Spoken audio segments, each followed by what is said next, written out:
Multiple sources told The Athletic that former Jaguars coach Urban Meyer was unfamiliar with star players around the NFL, including Deebo Samuel, Jamal Adams, Aaron Donald.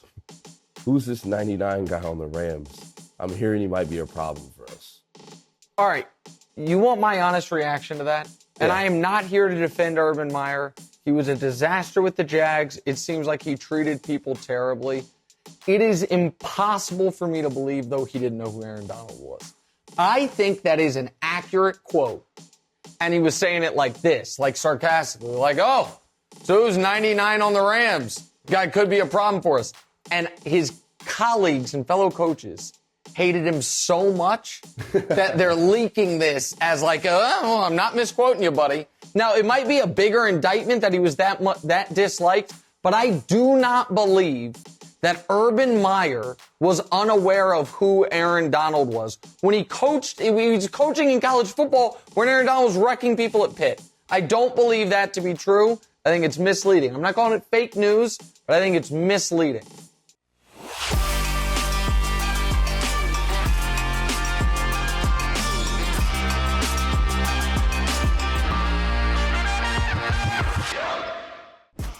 Welcome in What's Right with Nick Wright podcast, YouTube show, episode number 3.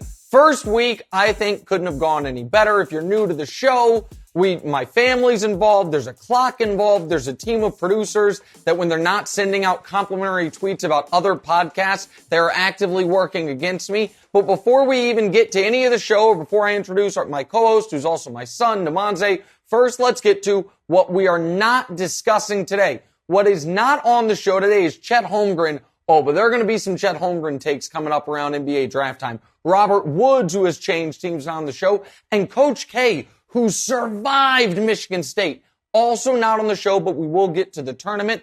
But now I turn about 40 degrees to my right, to you, Demonze, my son. Demonze, if you're new to the audience, there you go. That's the only introduction they need. What are we starting with today?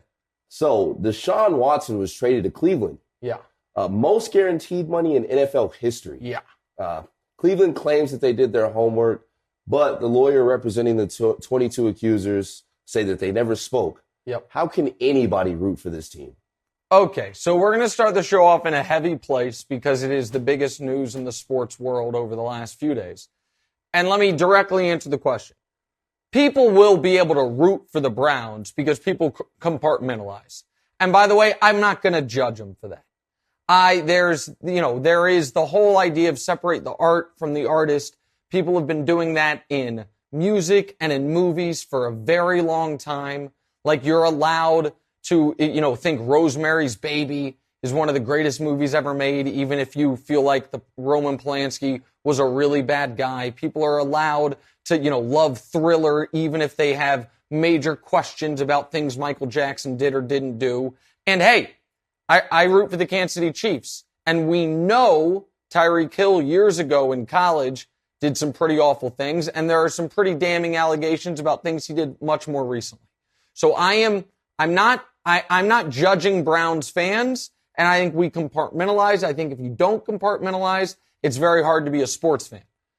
With that said, I feel disgusting about how this whole thing played out. So I understand that Deshaun Watson was not indicted by the grand jury. I also understand this. If you read the lawsuits, if you follow this story, even more damning than any of the lawsuits, if you read the Sports Illustrated article from an accuser who is not included in the lawsuit, so not suing Deshaun, not after no financial windfall, no benefit seemingly whatsoever, and her story lines up with the nearly 24 other women who have made allegations against Deshaun, it is for me personally impossible for me to believe that Deshaun Watson is being framed, that it is a multi-person, multi-state conspiracy. I believe Deshaun Watson did a lot of, if not all of, he's alleged to have done. So I'm going to say it on the front end. So that in and of itself makes you feel really gross about this whole situation. I'm going to say something else. I think Deshaun Watson benefited from the fact that his specific allegations are so uncomfortable to discuss. You can't really talk about them in polite company. I, for the better part of a year, did not find a way to talk about them on television. I think it would not have ended up going so well for him as it did, and we'll get to how well it went for him in just a moment, if he had been accused of hitting 22 women. Because you can talk about that on TV. But because his allegations are so prurient and weird and it's just hard to do on television, I think that the Browns knew they were going to skate on at least some of the media coverage. So I think all of that played into it, right? But one of the reasons I feel so weird about this whole thing is because he ended up a huge winner. The most guaranteed money in NFL history, and the Browns went out of their way to make sure if he's suspended this year, his salary is only $1 million, so the money he would lose on the suspension is minimal. He'll get his money in roster bonus, signing bonus, all of that. But then on top of all of it, the two things I find most galling are the Browns claiming they did their due diligence, and as DeMonte said, you don't even call Tony Busby. Now again, even if you're not going to listen to Tony Busby, even if it was all about Deshaun, the football player, fine. At least call him so you can say you called him. But oddly, the part that I think is the most galling was the quote about Baker to Chris Mortensen from a high-ranking Browns, either executive or someone in the front office. We want an adult in the room. Because what that is saying is, we think Baker, the person, is not up to our standards. But Deshaun Watson is. Okay. Okay. Like, that's the path you're walking down. And I'm going to say this, then we'll move on. It went a little longer here than we needed to, or than we probably should have, but it's an important topic. I once upon a time had a relationship with Deshaun. I know his agent incredibly well. And I guess, in the world of agents, he did a great job with the contract, I guess is how, if you want to view it through that prism. I've spent a night at a club having drinks with Deshaun Watson. I was as shocked as anyone when these allegations came out. I did not want to believe them. If you don't know, I used to live in Houston. I was there when I was never friends with Deshaun, but I knew Deshaun. So I didn't want to believe this. But it is, to me, impossible to follow this story and not believe it. And now we know that the penalty he's paying is nothing.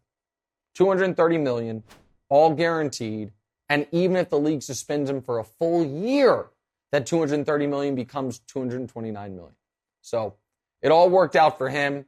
It has not appeared to work out for the nearly 24 women who have accused him of some really, really awful things. Okay, we will now try to do a more normal rest of the show. DeMonte, what's next? Let's stay in Cleveland. Yeah. LeBron was there Monday night. We are doing this before tip-off. Yep. Obviously, things in LA are really bad. Yep.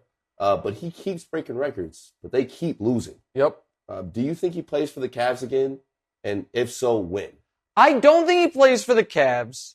I understand he opened the door to that. I would be shocked if LeBron plays anywhere other than the Lakers next year. And then after that, it's probably going to be tied to where he has the best chance to win. If he does want to leave LA, I think he and Anthony Davis can still work. And then long term, we're talking about years down the road, probably is tied to if and when Bronny comes into the league. So I know he flirted with the idea of playing with Cleveland again. I don't think that will happen. I do think, though, because the Lakers have been so bad, we are missing the forest for the trees on this LeBron season. Because this weekend, he passed Karl Malone for number 2 on the all-time scoring list. He got, momentarily quiet applause, and then they just moved on and the Lakers blew the game. Here's what I know about what LeBron is doing this year and the importance of it. As as we record this right before the Cavs game tonight, he is tied to the 10th of a point for the scoring lead with Giannis and Embiid, all three guys at 29.8 and a few hundredths. What I know is that when it's all said and done, there's an NBA record book, and then there's the non-Wilt NBA record book, because Wilt has all the single game stuff. Wilt had a 55 rebound game. Wilt had a 100-point game. Wilt had like a dozen 70-point games. So for any individual records, individual game, you almost have to set Wilt aside. LeBron is going to do the exact same thing for the regular record book. There is going to be the non-LeBron record book because nobody else is in the 10,000 club. He's in the 10,000 club. Nobody else other than Kareem has more than 37,000 points. LeBron's going to get over 40,000 points. And maybe most nobly, and this is why this year is so important, LeBron, went in 35 years, when people are showing playoff accomplishments, you're going to have to do the non-LeBron record book. He has minutes, points, steals, assists, all of it.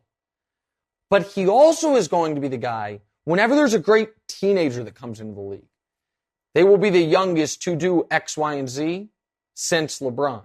And now because of this season, whenever there is a great old guy season, it will be the best old season for anyone since LeBron. So if one guy has all the youngest guy records, all the playoff records, and all the old guy records, some people would say there's a name for that, the greatest player to ever live. But I guess, we'll let history judge that. All right, we got to get to the tournament. What are we talking about now? Let's talk some tournament. Yep.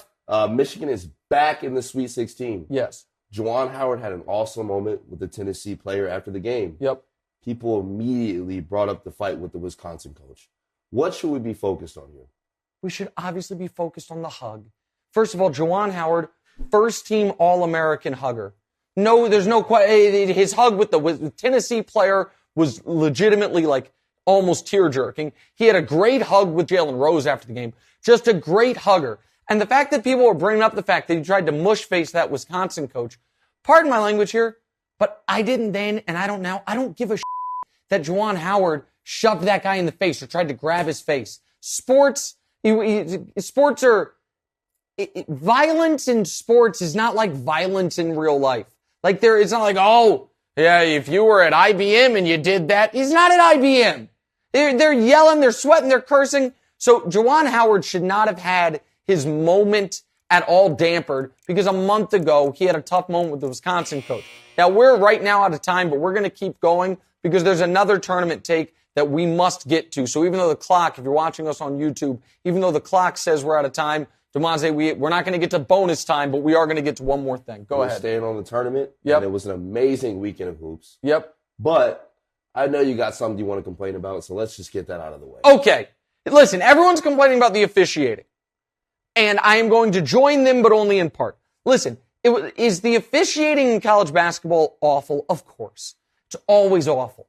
If people didn't see the end of the Arizona TCU game in overtime, throughout the weekend, officiating's been terrible, okay? And the Baylor UNC game, ejecting Brady Manick for the elbow was insane. But I'm not going to complain about incompetence in officiating. I am going to complain about what I would consider to be intentional malfeasance in officiating. And that happened for the kid that got the technical for hanging on the rim. Everyone was watching the game. Houston, Illinois. Houston probably wins anyway. But if you guys haven't seen it, you can see it anywhere. The guy's on a fast break dunks. His momentum carries him past the basket, and he has to hold on or else he's going to fall back, and the referee immediately teed him up. So I have a few very spicy takes on this that I want to get your perspective on it in a moment, Demonze. First spicy take. A lot of these texts in basketball, I can't prove it, and people are going to get mad at me. They've always felt a little, let's call them just tinged with a little racial component. All of the taunting and this is not allowed, play the game the right way. And it's always, and some of the refs, and by the way, I don't just feel that way about the taunting and the hanging on the rim stuff. I also feel like some refs very eagerly call charge calls.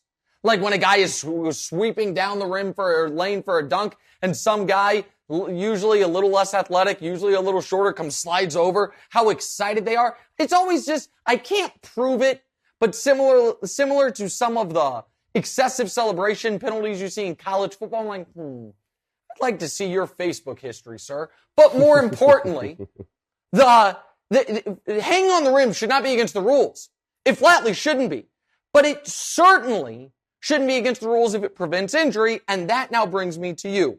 What was the only technical foul you got in high school basketball? That exact play. Was running down, fast break, dunk, tried to get my momentum, and, came back, and the ref called a tech on me. Called a tech. It's a personal foul. It's 2 free throws. It's a big deal in high school basketball. You get a technical foul. I think we still won that game, though. I think you guys did still win the game. I was not a yell at the refs guy. I followed that ref out of the building. This was not a great moment for me, and I'll wrap it up. But I felt like he was putting your safety in jeopardy. Yeah. That if you have to worry that if I have to let go immediately, you absolutely could fall back on your head. So the hanging on the rim technical should be blasted into the sun, just like this segment, because it went about 8 minutes too long. We'll be right back. I just think those refs have never dunked in their lives. That's my right. Take on the That's situation. Right. Welcome back in. What's Right with Nick Wright podcast, YouTube show, episode number 3. We went long in that first segment. We are now 3 for 3 on me blowing through this clock that we've set up just so I don't go long in the first segment. Episode 4, we're going to be better. I just know it. In the meantime, however, while we think about that, let's play a game. Today's game is 2 wrongs and 1 right. Demonze, lead us off. What's the first topic? This season, Baker Mayfield will be a relevant starter, a backup. It's that guy in the commercials. Oh, he's going to be a relevant starter. Like, listen, Baker's not great. Don't get me wrong, but I can think of a minimum of 10 teams that, if they're being honest, would be better with Baker this year than their current starter.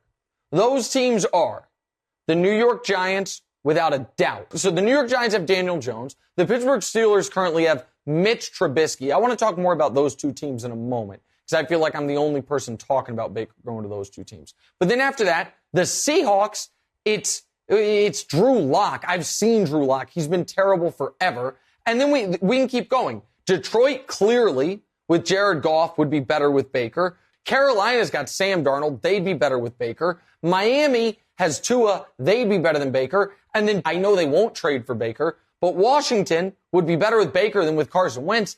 And I'd say New England.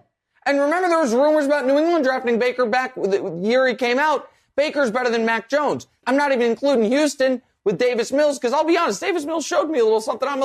If I were Houston, we're going to stink anyway. I'd be interested to watch how Davis Mills plays. On New York and on Pittsburgh quickly. People are like, Baker can't handle the New York media. I disagree. And the example I will use is Julius Randle last year. So is Julius Randle one of the 10 greatest Knicks ever? No. Is he one of the 15 greatest Knicks ever? No. Is he one of the 25 greatest New York Knicks ever? I'd have to make the list. I'm going to go ahead and say no. I think he's probably like the 28th best Knick ever. But last year, he was treated like a conquering hero by this mean, awful New York media. You know why? Because if you've been starving for the better part of a decade, a cheeseburger looks like filet mignon to you. That's what Baker would be for the Giants quarterback situation. They've been so bad since Eli fell off that he would be just an oasis in the desert. And for Pittsburgh, Nick, the Browns would never trade him within the division. Why not? Why wouldn't they? Are you not allowed? The Browns think he stinks. The Browns would rather deal with all the Deshaun Watson stuff, that contract, and they would say, Baker's not an adult. So don't you want your divisional rival to have to deal with that child? So I would love to see him with the Giants or with the Steelers. All right, what's next? This season, the Rams will repeat of a Super Bowl hangover or lose to Tom Brady just like everybody else. Okay. I think Tom Brady, I'm still holding out hope for my prediction to be correct, that Tom Brady's going to go to the Niners. If he goes to the Niners, then my answer would be lose Tom Brady like everyone else. But if Tom Brady is actually on the Bucs, then I don't think the Bucs are good enough. So we can scratch that one off. I also don't think they're going to have a Super Bowl hangover in Los Angeles. Super Bowl hangovers is typically for Super Bowl losers. So I'm going to say repeat with an asterisk. I think they are likely to repeat as NFC champions. I don't think they're going to repeat as Super Bowl champions. But I could see them following the same arc Kansas City did. win the Super Bowl, then get back to the Super Bowl, but lose. So I'm going to say repeat, not really what the question meant, but repeat to get back to the Super Bowl. I don't think they're going to win it. What's next? Pick one of these to disappoint in the playoffs. Yep. Sorry. Philly, Boston, or Brooklyn? All right, so Boston is coming on strong, man. I think at last check, they've won 21 of 24. Tatum's obviously playing great. And they also disappoint is an interesting phrase here because nobody actually thinks they're going to make the finals. Boston winning one round would be considered a success. And I didn't think they could win a round back when I thought they were going to have to play Milwaukee or Miami, one of the best teams in round one. But they've won enough now that they might get like Cleveland in round one. They could get Toronto in round one. So I'm not going to say Boston. Brooklyn, I think it's about expectations. I think Brooklyn is, it's always next year with Brooklyn. They signed KD and Kyrie, but KD's out. But what about next year? And then last year, it's like, we trade for Harden, but then everyone got hurt. It's next year, but that's this year. And now this year, it's like, Ben Simmons might not actually play this season. And Kyrie, we don't know the rules, so it's about next year. So I actually don't think Brooklyn has a ton of expectations. I'm legit worried about Philly. Philly, just the other night, Sunday night, if you were watching, Harden has 4 fourth-quarter turnovers. They're playing DeAndre Jordan 10 minutes a game since the trade. Embiid is slowing just a bit down the stretch. And Philly absolutely needs to make, at a minimum, the conference finals, if not the NBA finals, for this year to be considered a success. If they go out before round 3 again, it's a massive disappointment. And I wonder if Doc survives it. So even though I've been high on Philly the last couple of years, I think Philly is actually, of those 3, the most likely to disappoint because right now they have the highest realistic expectations of any of those teams. And I just hate how they close games. They're so frustrating to bet on. They're so frustrating to root for. They've been so bad at closing games as before they got Harden. Also, Sunday, they scored 37 in the first quarter and scored less than 90 for the game. Scored 37 in the first quarter, scored 88 for the game, which is almost impossible to do. It's not great. So Philly looks real shaky the last couple of weeks. All right, what's next? Which NBA MVP future is the best bet? Oh, okay. Now you're talking my language. Embiid at -200. Yep. Giannis at +900. Yep. Or Luka at +4,500. Listen, you guys know that we talked about this last week that I made the argument for Luka to be MVP. But then Luka did play against the Sixers, didn't play great. The Sixers won. And none of the actual voters, I don't have a vote, seem to be believing in Luka. I don't think he has enough time left to change their minds. And the Mavs needed to basically win, like 10 of 12 to close the season. That's not likely. So even though you're getting 45-1, and even though I think he has a great case for MVP, if you're trying to actually win money, he's not the bet. Having to lay $200 to win $1 or to win $100 with Embiid, I don't love those odds because I think he's fading a bit, and I don't think they even want one of the top 2 seeds because I don't think they want Brooklyn in round 1. If Brooklyn's going to be the 7 or the 8, assuming they make it out of the play-in. Giannis is a sneaky great bet. You get 9-1. He has arguably the best numbers of anyone in basketball. Jokic is tailed off. If Embiid sits or falters, all of a sudden, I think there might be a moment where it's like, hey, guys, you know how Giannis, in the last games that actually mattered, he scored 50 and is the defending finals MVP, and his team might end up being the 2 seed in the East, and he's averaging 30, 11, and 6, and he's arguably the best defensive player in basketball. Maybe we should not overthink this. We should just give the best player in the league on the defending champs who has crazy numbers. Maybe we should just give him the MVP. I could absolutely see that happening. And so I think Giannis at 9-1 is really, really good value. And I think he has a great chance of winning it. All right, what's last? Who had the craziest / irresponsible weekend? Oh, okay. You, me, or the students at St. Peter's? Okay. Well, the students at St. Peter's, I'm not going to call what they did irresponsible. Listen, these kids, their school has got an enrollment, smaller than the high school you went to, and they're in the Sweet 16. I mean, they're knocking off Kentucky. It's a great story. They're fine. This guy, on the other hand, Friday night, I go out. I'll talk about my weekend in a moment. Come back home. This guy's not home. Mid of the day, he's still not home. I'm like, is he proof of life? Is he alive? And I'm not going to try to blow your spot up, pal. You're young. You got paid. You got this new job. You went out there. You enjoyed yourself. You had a nice time.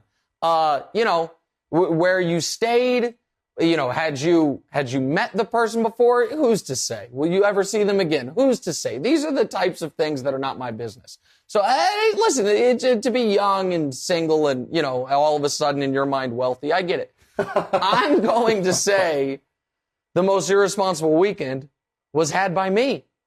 I'm a 37-year-old father of 3. And that is Alex Curry, my wife, Danielle Truitt, who is the star of Law & Order, Organized Crime, and Joy Taylor. You guys know Alex and Joy from FS1. You guys know my wife, of course. That picture was taken at about 11:45. I was out for another 5 hours. I got home at 4:58 a.m. Saturday morning. Now, I didn't drive. I was safe, of course, but I got no business being out in these streets till 5 in the morning. I'm a grown-ass man. I don't need to be in this club. I'm there with my wife.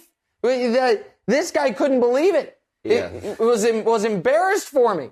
So I'm going to go ahead and say I had the more irresponsible weekend. I'm going to give you a chance to fire back, and then we have to move on. Does it make you, I don't know, what's the word? Judge me when you found out I was out till almost 5 in the morning? I was really surprised to see that between the two of us, you were home before me. I mean, after I was home before you. You were not home before me. You were at that girl's house before me. You never came home. Yeah, who's to say that? I mean, who's to say you were asleep before me? I was where I was going to be sleeping before you were where you were going to be sleeping. Okay, that's well done. Okay, we'll be right back.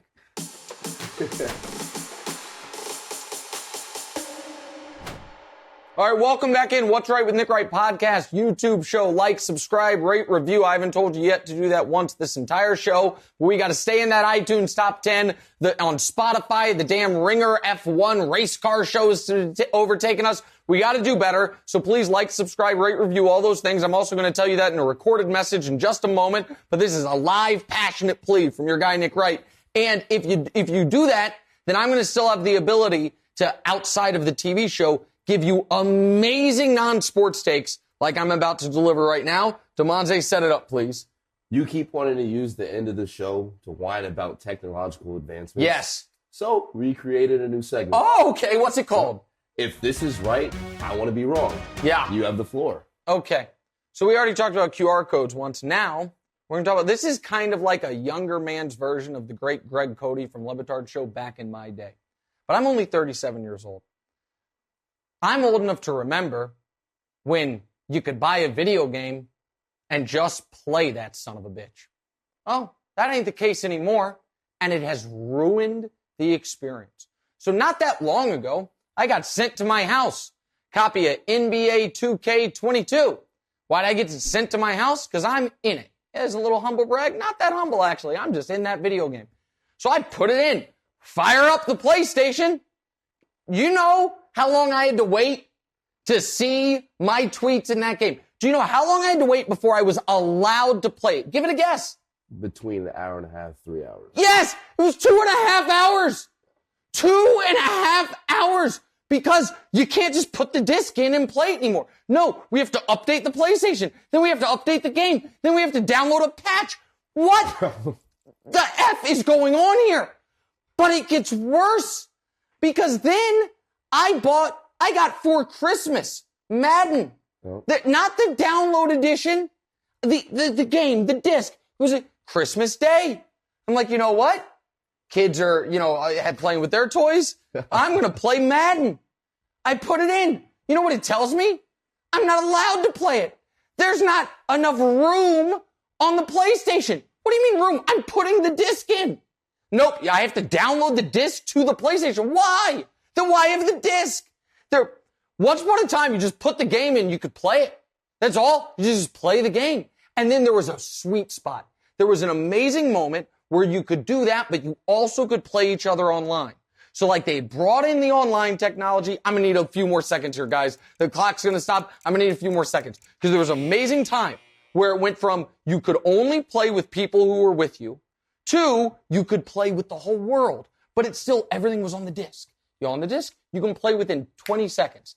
And then it just, we're going to advance it. Now, hey guys, guess what? We can update rosters. Oh, that sounds fun. Oh, I have to wait like 2 minutes for a roster update. Okay, worth it. And then it became not only, you need to download all the newest maps. And that's going to take an hour and a half. This poor guy gets a Call of Duty. And it got to a point, I'm calling my sister while I'm hosting at the restaurant. Can you update the game before I get home so I can play when I get there? That happened and was furious with her when she forgot. 100%. He called from a lunch break at the restaurant. Was like, hey, can you put in Call of Duty, start the download? I'm going to be home in 4 hours. It should be done then. And then another thing, one last point. You used to buy a video game. And you know what you got when you bought the video game? The game. Now you're buying a game, and it's really just providing you an opportunity to purchase more things for the game. Like, hey, I bought NBA 2K.